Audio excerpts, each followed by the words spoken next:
Hello दोस्तों, कैसे हैं आप लोग। आई होप आप सब अच्छे होंगे और आपकी रनिंग की तैयारी अच्छी चल रही होगी। तो जैसा कि सबको पता है, आज से डीवीपीएसटी स्टार्ट है यूपी पुलिस के। तो मेरा भी था आज और मेरा डीवीपीएसटी हो गया है। इतनी जल्दी मेरा हो गया क्योंकि मेरा जो लिस्ट में नाम था वो सेकंड नंबर पे ही था। तो मेरा डीवीपीएसटी हो गया और मैं घर भी आ गई हूँ। तो मैं बताऊंगी कि क्या प्रोसेस था। वैसे तो कुछ मतलब मैं भी बहुत डर रही थी क्योंकि मेरा जो आधार कार्ड था वो अपडेट करा दिया था मैंने, क्योंकि मेरे आधार कार्ड में पापा का नाम मिस्टेक थी उसमें। तो मैंने सोचा कि मैं अपडेट कराऊँ, तो मैंने 17 को अपडेट कराया था और वो अब तक अपडेट नहीं हुआ था। तो मैं बहुत ही ज़्यादा परेशान थी कि क्योंकि जो जब अपडेट कराते हैं तो हमें मतलब एक स्लिप मिलती है ना। तो वो नहीं थी मेरे पास में, क्योंकि मेरा भाई अपडेट कराया और वो ऐसे ही करा के आ गया, उसने स्लिप नहीं निकलवाई थी, क्योंकि साइबर कैफे जो होते हैं ना उस पर अपडेट कराया था। तो मैं वैसे भी टेंशन में थी कि पता नहीं क्या कहेंगे कि तुमने अपडेट कराया तो पहले क्यों नहीं कराया, या फिर स्लिप दिखाओ। तो मैंने जो मैसेज आते हैं उसके, तो मैंने बस उसकी प्रिंट निकलवा लिया था कि अगर वो कहेंगे तो मैं वो दिखा दूंगी। तो देखो, सबसे पहले क्या होता है, आप लोग जाओगे 9 बजे, टाइम दिया हुआ है। तो 9 बजे सब पहुंच ही जाते हैं, लगभग सभी लड़कियां पहुंच गई। आज मुझे लग रहा है सारी लड़कियों का ये भी था, तो सब लड़कियां ही थी। तो वो एंट्री करेंगे तुम्हारा मतलब वो क्या कहते हैं, एडमिट कार्ड देखकर। और वो पैनल नंबर बता देंगे उनके, जो जो पैनल बैठे होंगे, मतलब पैनल में, एक पैनल में 4-5 जो भी जो मतलब हमारे डॉक्यूमेंट्स चेक करते हैं। तो उसे तो वो पैनल दो, मेरे जो बरेली में, मेरा बरेली हुआ था तो बरेली में 3 पैनल बने हुए थे, पैनल 16, पैनल 81 और पैनल 82। तो जब तुम एंट्री करोगे, मतलब जहाँ वही पीएससी मतलब जहाँ तुम्हारा वो होगा डीवी, तो तुम वहाँ एंट्री करोगे तो वो तुम्हें पैनल बता देंगे, तुम्हारा एडमिट कार्ड और आधार कार्ड चेक करके वो तुम्हें पैनल बता देंगे कि तुम्हें इस पैनल पे जाना है, तुम्हारा इस पैनल पे है, तुम्हारा इस पैनल पे है। ठीक है।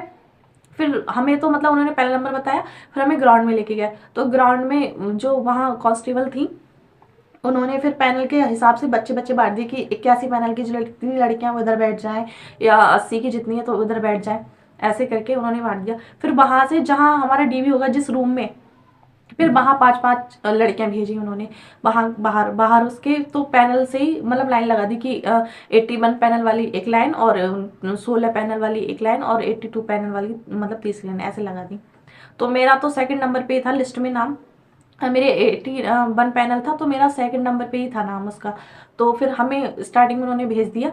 और मेरे पैनल पे जो मतलब पहली लड़की थी उसका डीवी पूरे 45 मिनट, मैं वॉच देख रही थी, मैं थक गई थी खड़े खड़े, क्योंकि उन्होंने कहा कि इनका नंबर है, इनके बाद तुम्हारा आएगा तो तुम खड़ी हो जाओ। तो मैं वहां खड़ी रही और उन्होंने 45 से 50 मिनट उनका टाइम लगा होगा उस लड़की का डीवी का। और मेरा मुझे इतनी घबराहट हो रही, उतनी देर 45 मिनट खड़े खड़े मेरे पैर मतलब दर्द करने लगे। फिर क्योंकि सीट थी नहीं, जो सीट पे थी वो और लड़कियां बैठ गई थी जो वहाँ टेबल पड़ी होती हैं कि। तो मैं खड़ी रही थी पूरे 1 घंटे। तो मतलब फिर उन्होंने 45 मिनट में, ऐसा नहीं, वो बहुत ज़्यादा कॉपरेट करते हैं और बहुत मतलब घबराने की तो कोई बात ही नहीं, मैं फालतू ही घबरा रही थी। फिर उन्होंने उस लड़की, 45 मिनट में उनका डीबी हो गया उस लड़की का। फिर मैं गई। तो फिर उन्होंने देखो क्या किया, उन्होंने पहले तो मेरा एडमिट कार्ड देखेंगे, जो वो तो देखेंगे क्योंकि आधार, सॉरी, जब तुम अंदर जाओगी जहाँ जिस रूम में क्या कहते हैं डॉक्यूमेंट वेरिफिकेशन होगा, तो उससे पहले आधार मतलब पैनल नंबर, आधार जो वेरिफिकेशन होगा उसमें उसमें तुम्हें भेजेंगे। फिर तुम्हारा थंब लगेगा, तब तुम्हारा अगर आधार वेरीफाई कर रहा है तब तुम्हें पैनल पे भेजा जाएगा, मतलब जो डॉक्यूमेंट चेक करना है उस पैनल पे। तो फिर उस पर गई, फिर उन्होंने पहले एडमिट कार्ड मांगा, फिर एप्लीकेशन फॉर्म मांगा, फिर उन्होंने हाई स्कूल की मार्कशीट ली, और फिर उन्होंने इंटर की मार्कशीट चेक करी। देखो, आधार उन्होंने चेक ही नहीं किया, आधार में उन्होंने, मेरे पापा का नाम मिस्टेक था क्योंकि वो अपडेट होकर आए नहीं, तो मैं पुराना वाला ही ले रही थी। तो उन्होंने आधार कार्ड देखा ही नहीं, उन्होंने बस ये देखा कि मेरा नाम ठीक है और मेरी डेट ऑफ बर्थ देखी आधार कार्ड पे। बाकी उनके पास जो हमने फॉर्म भरा था जिस एप्लीकेशन फॉर्म में, तो हमारी जो मार्कशीट थी वो मैच कर रहे थे उसमें। वो एक एक स्पेलिंग चेक कर रहे थे मेरे नाम की, मेरे पापा के नाम की। बाकी मेरे डॉक्यूमेंट सारे ठीक थे, तो उन्होंने वो सारे चेक किए, हाई स्कूल की मार्कशीट चेक की, इंटर की मार्कशीट चेक की, और तुम्हारा जो ओबीसी और जाति निवास जो भी है, मतलब जाति निवास, वो चेक करेंगे बहुत ध्यान से कि तुम्हारा उस डेट का है या नहीं। क्योंकि जो बड़े ऑफिसर थे जो बीच में बैठे हुए थे, वो जो पैनल को वो कर रहे थे गाइड, तो वो कह रहे थे उनसे कि अगर मतलब उन्होंने बोला था, ये हमारे सामने की बात है, कि अगर जिसका भी मतलब ओबीसी जो एक मतलब है, मतलब एक वो दी गई है ना, एक साल, इसके बीच का अगर नहीं है तो वो जनरल में जाएगा, उसे जनरल में डाल मतलब जनरल में ही जाएगा वो। तो वहाँ ध्यान से चेक करें। तो वो ओबीसी बहुत ध्यान से चेक करेंगे वो। बाकी आधार कार्ड में अगर आपका अपडेट है या नहीं आया तो कोई नहीं, पुराना ले जाओ, सिर्फ तुम्हारा नाम ठीक होना चाहिए, तुम्हारी डेट ऑफ बर्थ ठीक होनी चाहिए आधार कार्ड में। मार्कशीट में तुम्हारे और जो तुमने फॉर्म भरा है उसमें तुम्हारे मम्मी पापा या तुम्हारा नाम जो है वो बिल्कुल ठीक होना चाहिए। और तीसरा नंबर था, लड़कियों को बहुत सब वो बना रही थी, क्या कहते हैं, एफिडेविट की कुमारी लगा हुआ है हमारा इंटर में। मुझे अब तक पता था कि मेरा कुमारी 10th में लगा हुआ है, इंटर में नहीं लगा हुआ है, पर मैंने नहीं देखा, ठीक है मैंने देखा भी नहीं, पर जब मैं उन्हें दिखा दे रही थी ऐसे करके मार्कशीट इंटर की, तब मैंने देखा मेरा इंटर में भी कुमारी लगा हुआ है, पर उन्होंने नहीं देखा, उन कुमारी नहीं देख रहे हैं, वो सिर्फ नाम देख रहे हैं।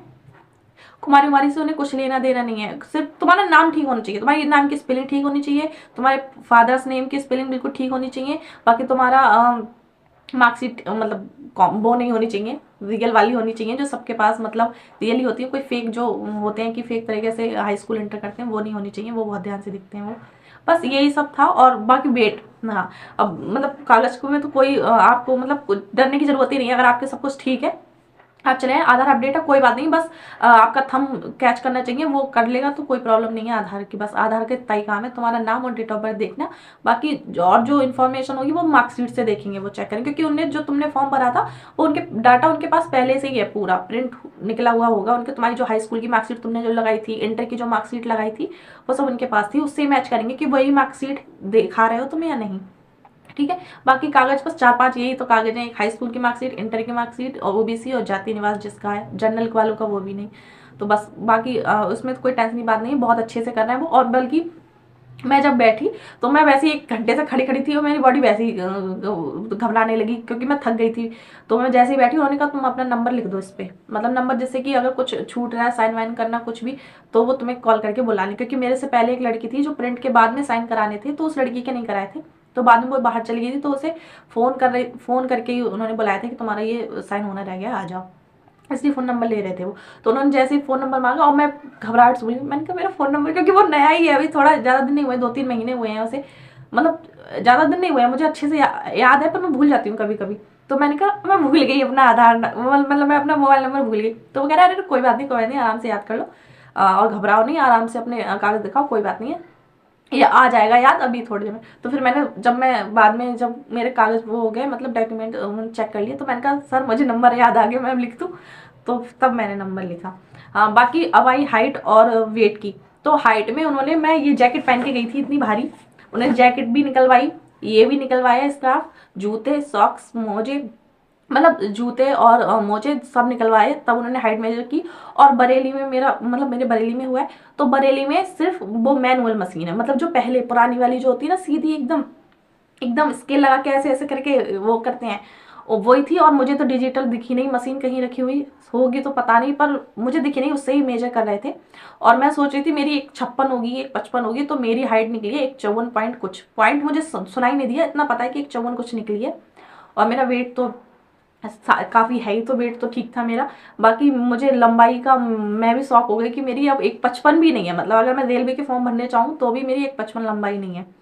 अगर जिस मतलब मुझे तो नहीं पता बरेली में तो उससे नहीं मतलब डिजिटल मशीन से लंबाई मेजर नहीं कर रहे हैं अभी, बाकी हो मुझे नहीं पता, आज तो थी दिखी नहीं, मुझे दिखी भी नहीं कहीं, जैसे रखी हुई होती है कि डबल डबल दिखा रहे थे सब यूट्यूब वीडियो पे कि डबल डबल है इस बार मशीन, पर नहीं उसमें तो एक ही मशीन थी, अगर होगी तो फिर और कहीं होगी, अभी तक तो जरूरत पड़ी नहीं थी लड़कियों को, मतलब मुझसे पहले जो 2-3 लड़कियां गई थी दूसरे पैनल की, तो उनको और मेरी भी सबसे उसी मशीन से चेक हुई थी, जो पहले पुरानी मशीन है जो मैनुअल तरीके से जो करते हैं वो स्केल लगा के, लकड़ी की होती है या फिर लोहे की होती है, इतना ध्यान नहीं दिया मैंने, उससे ही चेक करेंगे। और बाकी तुम्हारे जूते और ज़्यादा कपड़े तुम सोच रही हो जिसका वजन कम हो, पहली बात तो 40 किलो किसका ही होगा, जिसका भी होगा तो पता नहीं, पर सब कपड़े निकलवा रहे हैं वो, मतलब मेन मेन रहने दे रहे हैं। ये सूट, मैं सूट और स्लैक्स में ही थी, बाकी उन्होंने ये जैकेट भी निकलवा दी ठंड में, और ये बोली स्कार्फ भी हटा दो। वो सर कह रहे थे कि जो लेडीज कांस्टेबल है वो सारी लड़कियां जो एक्स्ट्रा कपड़े पहनी है वो निकलवा के ही वेट उनका चेक करें, जिससे कि बिल्कुल मतलब सही वजन उनका जो हो मेजर हो, इसलिए। तो बस इतना ही, और बाकी मैं इतनी देर से बक बक कर रही हूँ, कुछ सब मतलब पूरी वीडियो का सार यही है कि मतलब घबराने की कोई ज़रूरत नहीं है, बहुत अच्छे से कर रहे हैं वो, खुद कोऑपरेट करते हैं तुम्हें जब तुम डीवी कराओगे, बिल्कुल घबराना नहीं, कुछ भी नहीं, बस बहुत अच्छे से करेंगे वो। और जब तक बहुत बड़ी मिस्टेक नहीं हो तो ऐसा कोई नहीं, डीवी में कोई नहीं निकालता, बाकी लंबाई उम्बाई का पता नहीं, अगर डिजिटल मशीन है तो अच्छी बात है, और अगर ऐसी मशीन है जो मैनुअल वाली जो बरेली में थी, जो जिससे मेरी मेजर हुई है, तो उसमें जिसकी पूरी पूरी लंबाई हो उसको थोड़ा डर लग सकता है। बाकी मैं प्रे करूँगी कि सबकी लंबाई अच्छे से हो जाए और सबका डीवी क्वालिफाई हो जाए। बेस्ट ऑफ लक सबके लिए।